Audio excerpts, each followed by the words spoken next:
L'OTAN va ouvrir à Tokyo son premier bureau de liaison en Asie. Le président français Emmanuel Macron est en désaccord à cette idée, rapporte un reportage publié le 5 juin dans le Financial Times. Une Chine, cette affaire interne à l'OTAN, révèle une fois de plus la difficulté pour les pays membres de garder leur autonomie et leur indépendance au sein de cette organisation transatlantique. Cette difficulté, le général de Gaulle l'avait déjà soulignée en 1966. Lors d'une conférence de presse, il avait affirmé que la volonté de la France à disposer d'elle-même et à être utile aux autres nations n'était pas compatible avec une organisation de défense où elle est subordonnée. Puis la France a commencé à se dégager de l'OTAN malgré les contestations.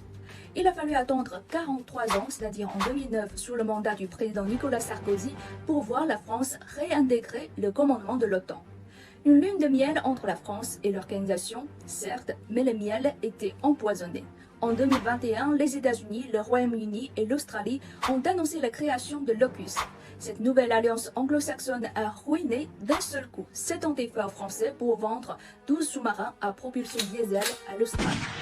Après ce coup de poignard dans le dos, les Américains et les Anglo-Saxons espéraient que la France encaisse tout sans broncher. Mais c'était sans compter sur l'esprit français. Jusqu'ici, le président Macron n'a pas dit qu'il allait retirer la France de l'OTAN.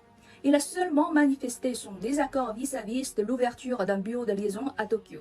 Il s'agit d'un élargissement à peine déguisé de l'OTAN au-delà de sa région initiale, qui cible un ennemi imaginaire, qui est bien sûr la Chine. Pour la plupart des pays européens, la Chine est un partenaire incontournable.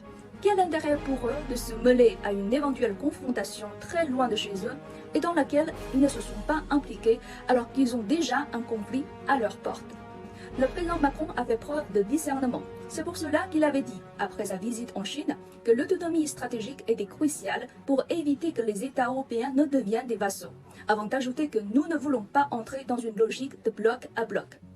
Mais avec des médias comme le Financial Times, chaque pas, chaque intention vers l'autonomie stratégique est décortiquée, médiatisée, critiquée. Si l'opinion du président Macron finira sa course dans les eaux du Pacifique, par ailleurs, contaminées par les eaux usées de la centrale de Fukushima, ne soyez pas surpris, c'est l'OTAN qui l'a voulu.